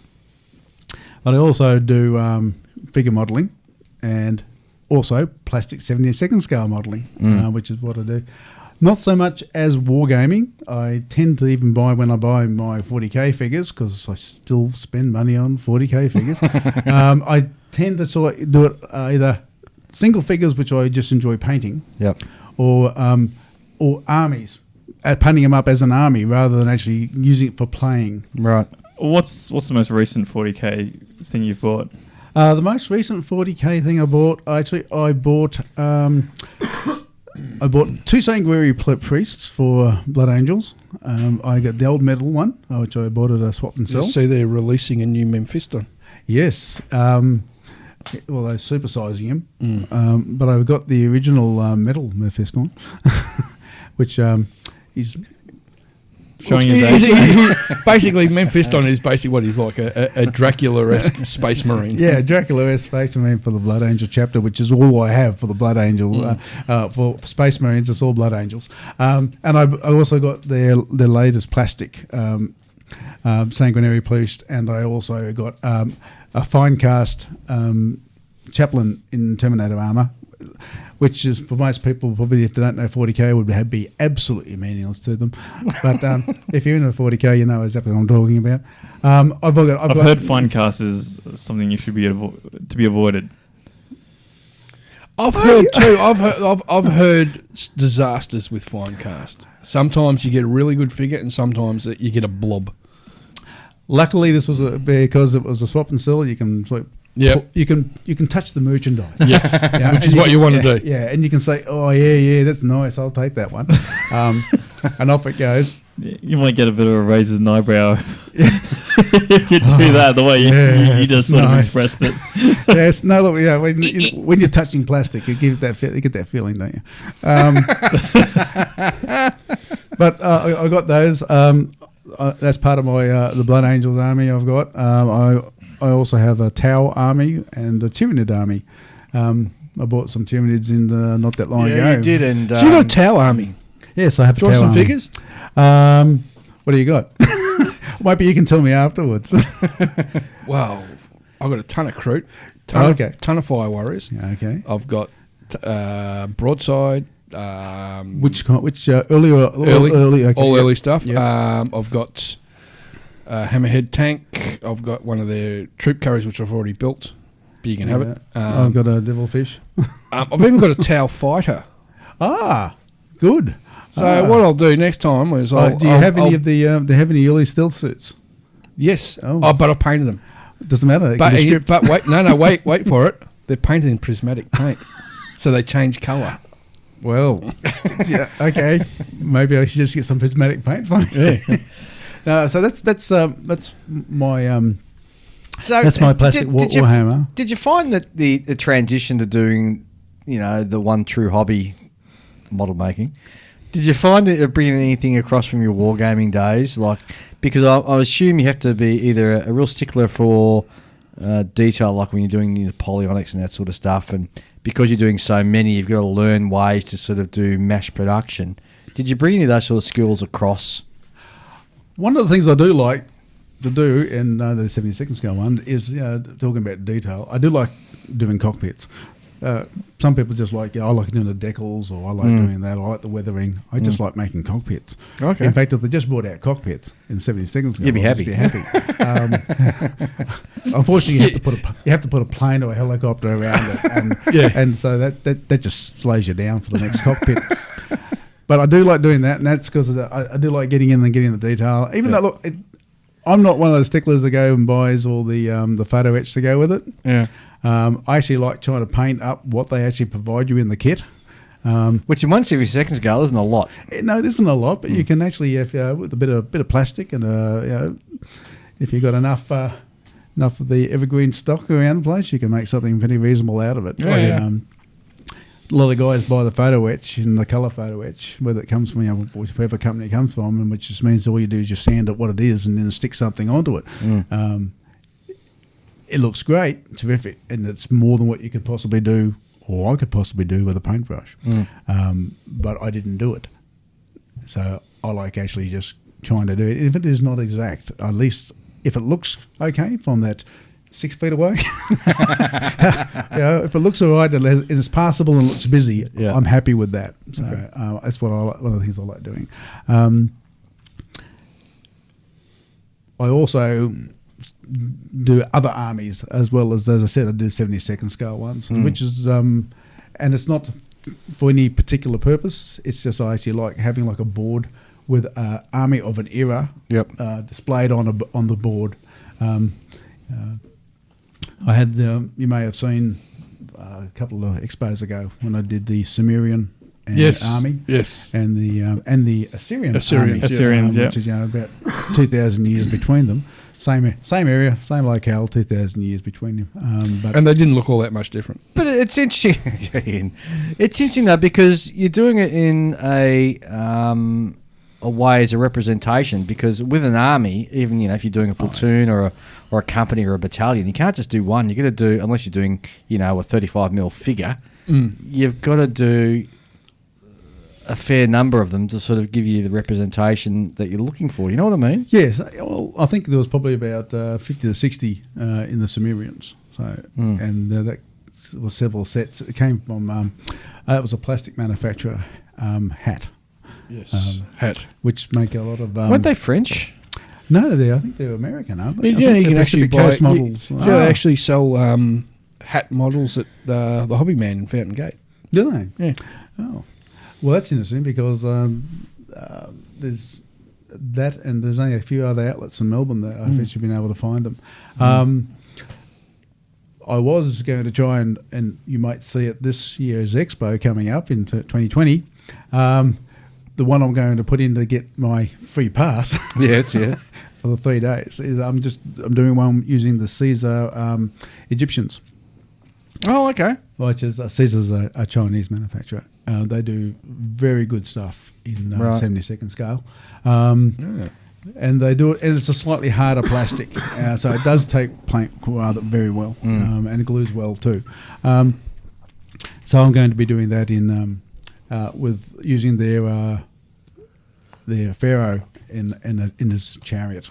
So I'll be doing that. It looks remarkably like Yul Brynner. Behold his mighty hand. We'll be doing that one. And So what are they like? it Is it like Ramses or something? Is it? yeah, very much like Ramesses, but they don't do a Charlton Heston, so I can't do a Moses and Ramesses. Yeah. So what do you like building now in the gentleman's scale in 1/72nd? Is that your sort of one scale you prefer to sort of building when you're building a model? Okay, for aircraft, yes. Yeah. I have one aircraft which isn't. It's a 1/48 scale Sea Harrier, and that I built as a club display because they said everyone had to build 1/48 scale. So I said, okay, fair enough. The only other scales I've built in I've got is 1/44 scale, and I've got one 1/350th scale. That's a German U-boat. The 1/44 scale is also German U-boats. Yep. So that's pretty much it. Don't you also have the Graf Zeppelin? Yes, but it's not made. Yeah, what scale is that's that? 1/700 scale. Yeah. Well, actually, I've got three. Actually, if you want to actually be really, really stickler, I've got three 1/700 scales. I've got an Arizona. I think I've got the CV9. Is that the Essex? Yeah, I think the Yeah, 9, yeah, the 9 was yeah, Essex. yeah, Yeah, 9 10, Essex, yeah, yeah. 10 was Yorktown. Yeah. And the Graf Zeppelin 1/700 scale, and that's a little bit of a bugbear because it doesn't have a full hull. Which I'm a bit disappointed. Waterline. Yeah, look, and if anyone's out there listening from Trumpeter, please just give us the option. You used to. You could. There's quite a number of them that had if you wanted to build a waterline, you could. I find it particularly annoying, when kit manufacturers do ships and they only come out as a waterline. There's lots of people out there who want to build the full hull, and if the modeler wants to build it as a waterline, they can cut the hull off. Yeah, I got that exact problem because I bought the Combrig a few years ago, the Combrig 1/350 scale HMVS Cerberus. Yes. And that's waterline. Yeah. But where in the heck am I going to find plans for the full hull for something that was built in 1870 or something? So you're forced to put it into a diorama or such. Mm-hmm. Yeah. Which is, not fair. No, I would prefer to build it as a full hull. Would you do the diorama as it was back in 1860, or would you do it as it is As it now? is now, there's not much Sitting left. out in the bay. Yeah, filled up with concrete and rusting away. Yeah. What a shame that is. Yeah, have a couple of divers sitting on it at the edge. The other two I've got in the 1/700 scale are both the one with this optional waterline or optional hull. And I think that's how it should be. Agreed. And I don't know why they didn't bring it out. I bought the Graf Zeppelin because it's German, and B, it's got 109s on it. 109 Ts with the extended wings. And you can never have enough 109s. So, Has it got the JU 87s? Yeah, it's got the JU 87Ds and the Henschel or Arado spotters. They have the. No, they don't have the Aradas, but they do have the Feislers. Oh, might be Feisler then. Yeah, the Feisler spotters. The spotters, yeah. And they also have another one. One of the other aircraft. They've got four. It's a 4 options on the. Oh, right, because my 1/350 I only get 3 options. Yeah, but you remember there was only really how many of them were really built. Yeah. Well, I think 2 109Ts were built, Yeah. and only one JU 87. Oh, they built more than two, but they only built 2 for the T1s. I think the T1s were one of them ended T0s. up. One of them ended up in the Western Desert. Yeah, and some of them were actually used in Norway. Yeah. Yeah. I think they only ever had the one JUD. Yeah. that was ever yet built. Because that looks really interesting, seeing a Stuka with the wings folded. Yeah. And you know what? You cannot find a wing fold option for that in 1/72nd scale. No, you can't. I've tried, and I'm going to have to scratch build. And what a disappointment that will be. Can you get it in any other scale? I think you can get one set in 1/48 scale. I think Hashigawa did it years ago. But you can get the decals for it in 1/72nd scale. Pettinghouse do the decals for the carrier version, which is what it's going to be. I might actually try and do two, one with the wings unfolded, one with folders, and one of them may have to go into the bin depending on how good which one is. So, but that's pretty much how I would do it. I still like doing, as I said, the plastic figures, so I still do that it's not all 40K. I've got some other ones which I've... There's some nice Star Wars Have you got any figures. Age of Sigmar? I do not have any Age of Sigmar. What's Age of Sigma? Oh, that's their medieval... They rebooted the whole fantasy version of Warhammer. I tell a lie. I have one Nighthaunt Lord Executioner, but I bought that particular kit because it's a ghostly ethereal, and I wanted to try some paint techniques on it. When you're doing your armies, do you paint them all in black or one particular colour first as a sort of base sort of coat? Usually I'll go. I usually do a black base, and even if I then have to go over with white, because the main colour for my Tau army is white for their set. Oh, I went 3 different red splinter camouflage for mine. Oh well, there you go. I just went plain. I went white with turquoise because it's a Borcan set. Yep. But it's again, once it's been base coated black, then I go across with a white primer, which I airbrush across. And if you do about 2 or 3 coats of that, it starts to actually build up the level of colour in the white over the black, and that's usually my base coat for those. What about your Napoleonics and that type of stuff, or your Egyptians, for example? Do you do the same technique where you're black base and fur, or black? Well, no, because from a different military era there, and all of those, they're very much all skin tone. You'll see a lot of that, particularly in the Sumerians, where they're just walking around with a wool skin around their waist and a bronze helmet on. So there's a lot of flesh there. I actually just base coated them with just normal Tamir grey. Right, okay. They came out pretty well. What, straight out of a rattle can? Straight out of a rattle can. Wow. They went out that, and they're a little bit more. As I said, the old Airfix used to be very soft They had material. the polyethylene plastic. Yeah, the polyethylene plastic. These ones are a lot more rigid. They're not quite as rigid as an injected molded plastic, but it gives you a bit more to work with. But I find like a lot of the board games that get released with miniatures now are still made out of that sort of rubbery plastic. Some are, some aren't. Depends on what games you're getting. There's a lot of them that are coming out now. Because it's not all 40Ks. There's Malifaux, there's Infinity, there's Hordes.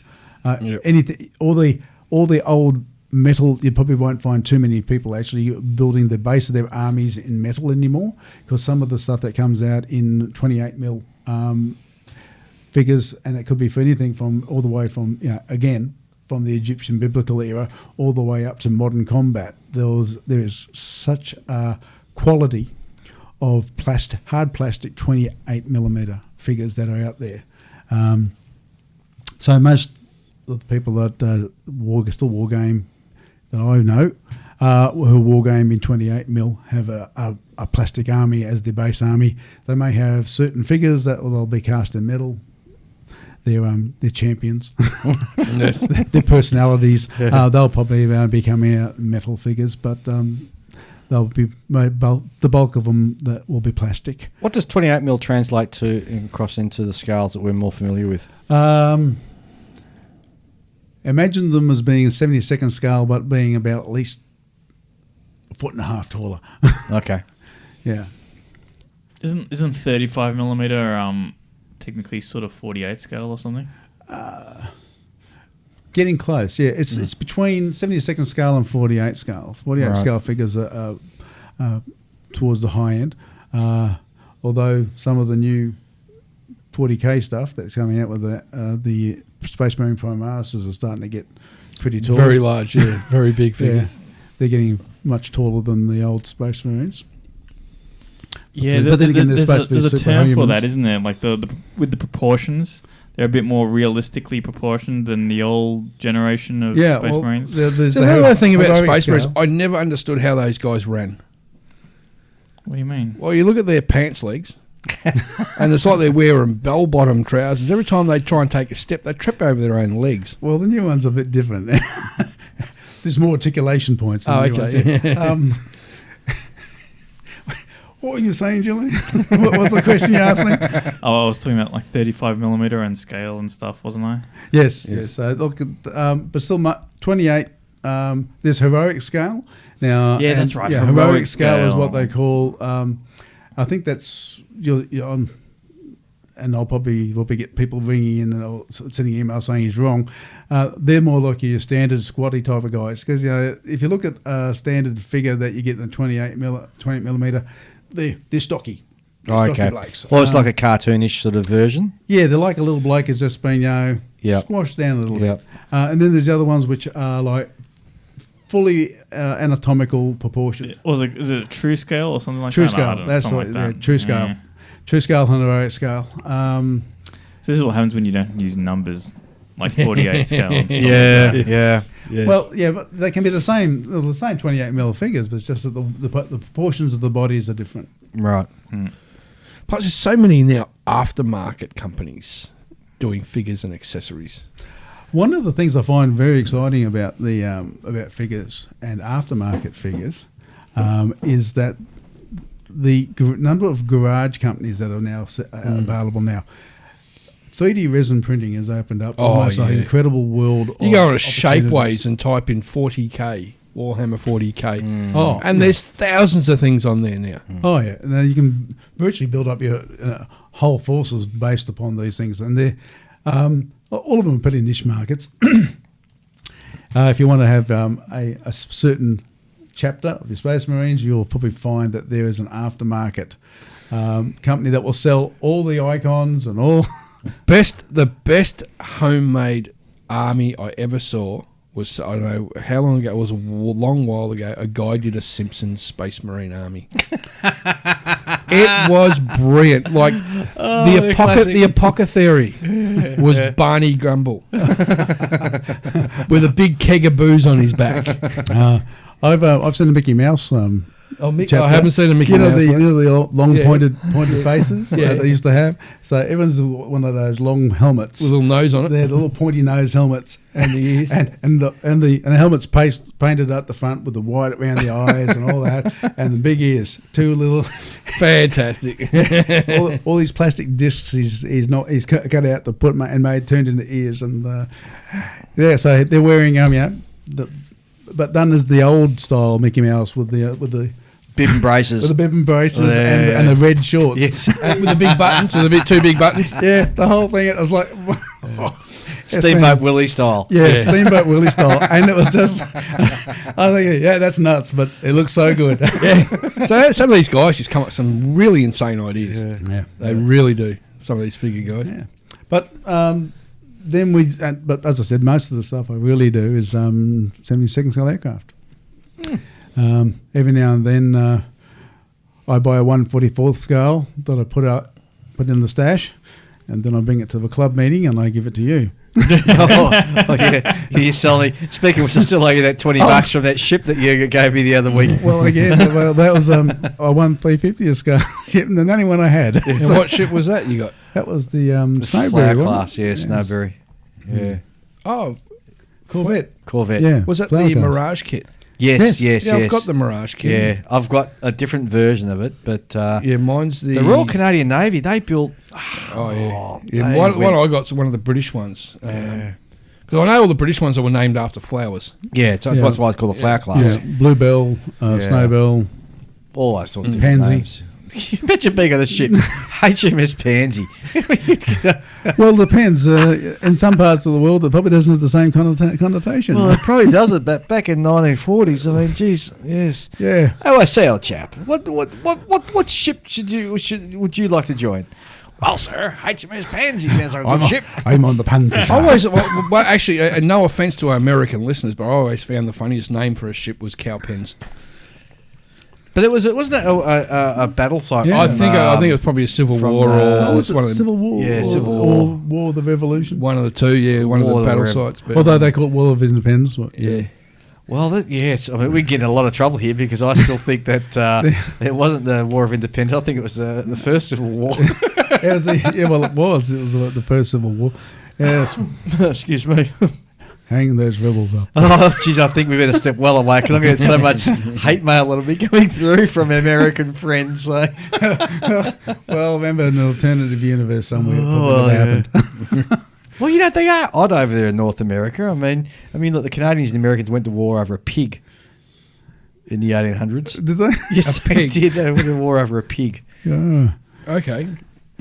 I'm sure somebody educated us, but there was a...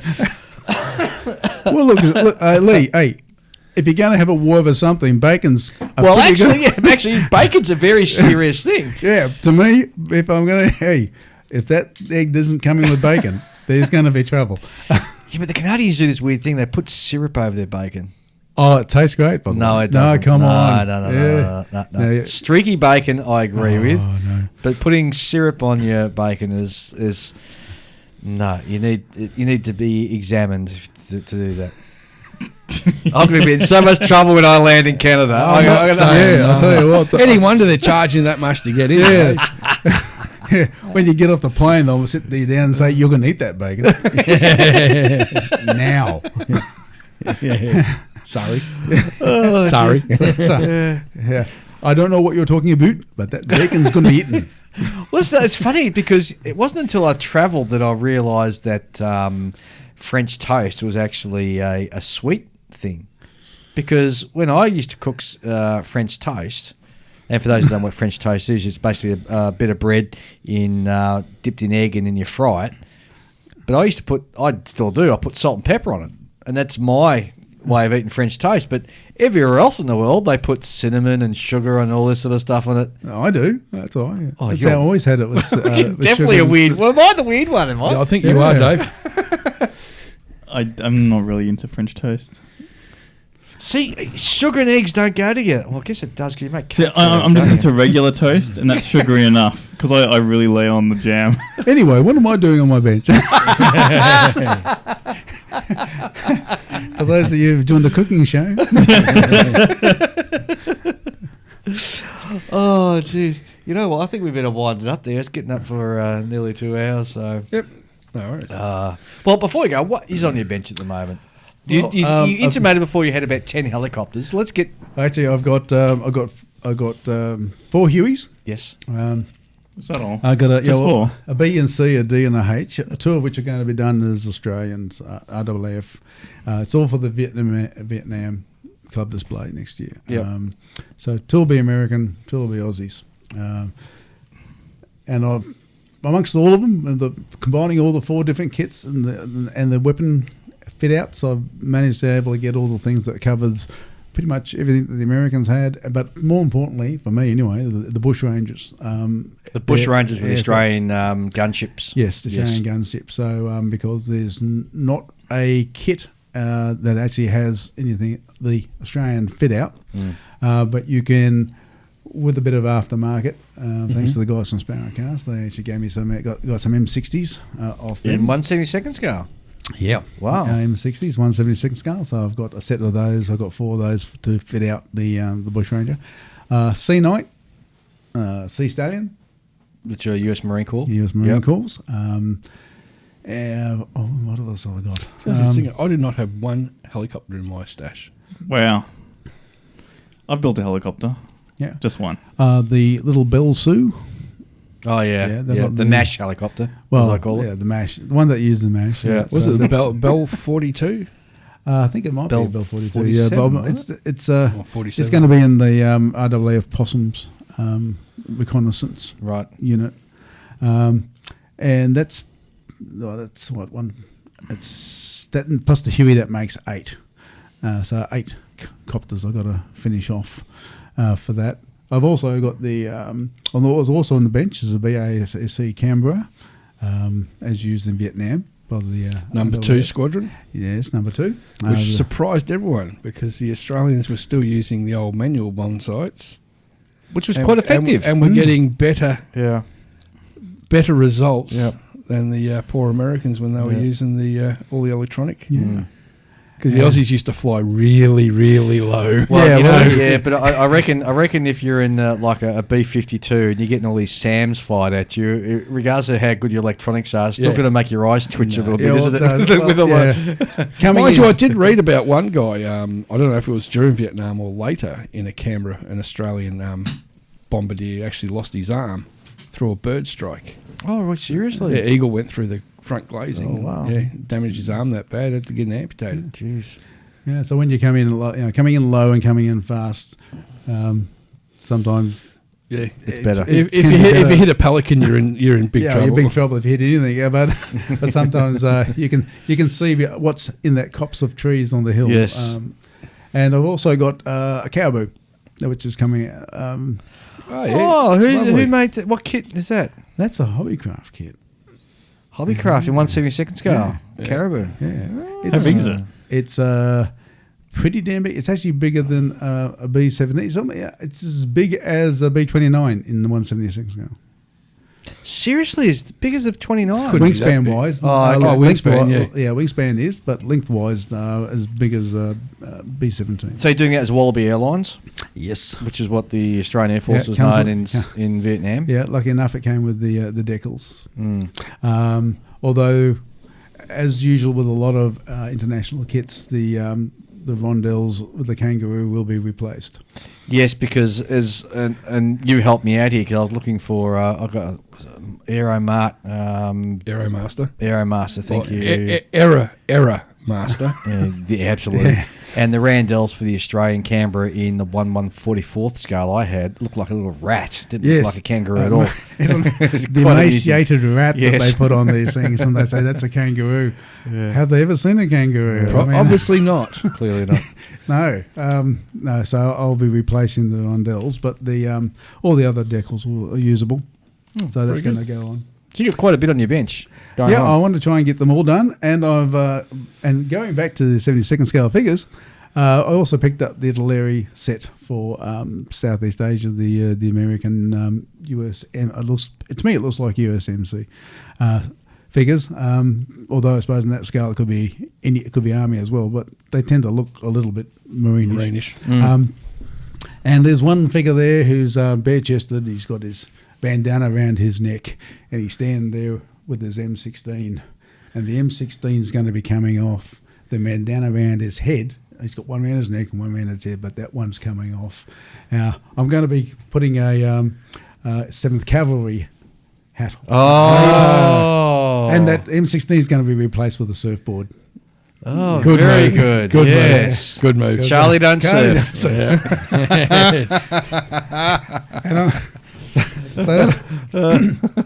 that's going to go. That's going to be on the display.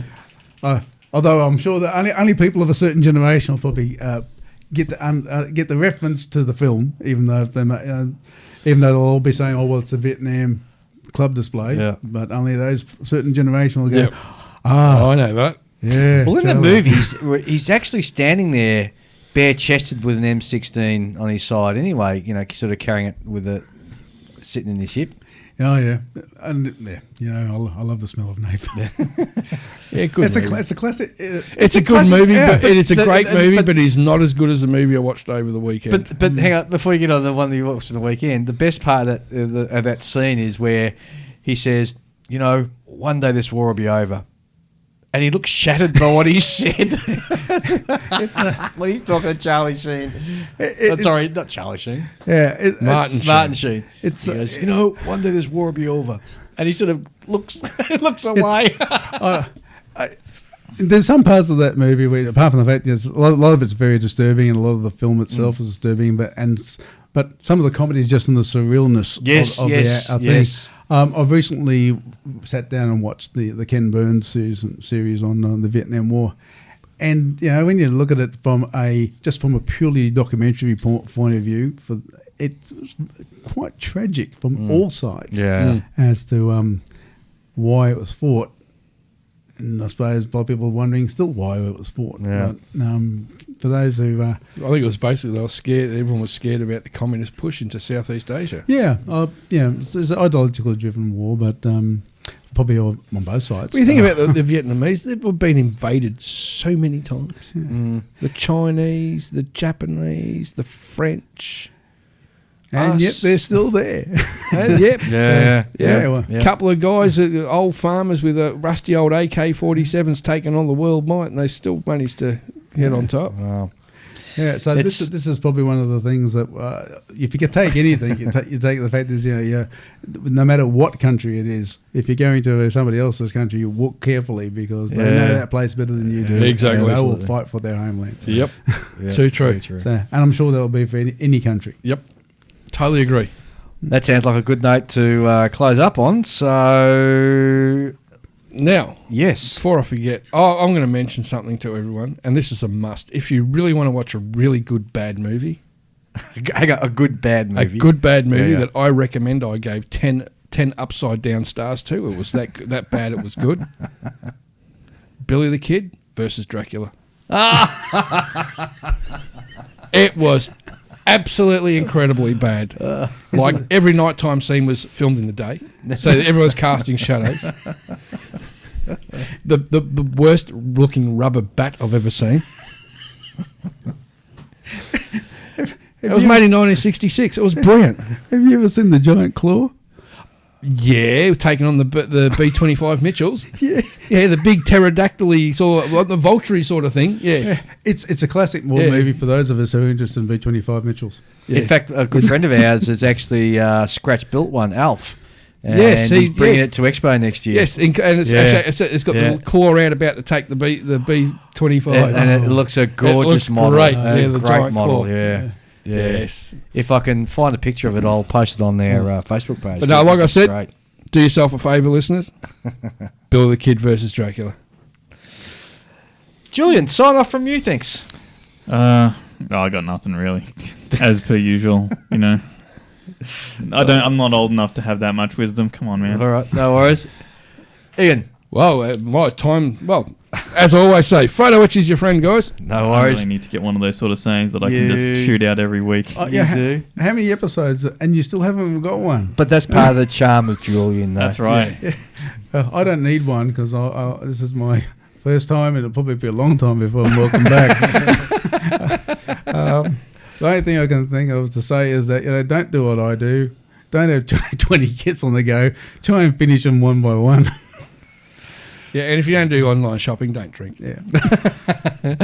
All right, guys. Thanks very much, and we'll be back in a fortnight. Bye-bye. Bye. Well, we hope you enjoyed the show. We certainly enjoyed being here tonight. As always, if you want to get in contact with us, you can do so by dropping us an email, and I've got to say we love hearing from you, so please keep those emails up. You can send us an email to onthebench64@gmail.com. Or pop over to our Facebook page, which the numbers are really building on that, so that's fantastic. We love having you drop past there and give us some comments, post pictures of your current kits that you're building. And as always, don't forget to have a listen to our friends over in Canada at the Scale Model Podcast. They do a great little show over there, and they're real good friends of ours, so... They produce on the off week to us, so that gives you the opportunity to listen to a Scale Model podcast at least once a week. And, of course, pop over and have a listen to the new podcast over in the UK. The name escapes me at the moment. It's called The Shed, I think. And have a listen to them. 3 guys over there doing a great new show, so... It's great to see the popularity of the hobby sort of coming across into podcasts, which is just absolutely fantastic. It's been wonderful having you with us. We'll be back in a fortnight. Thanks very much for listening.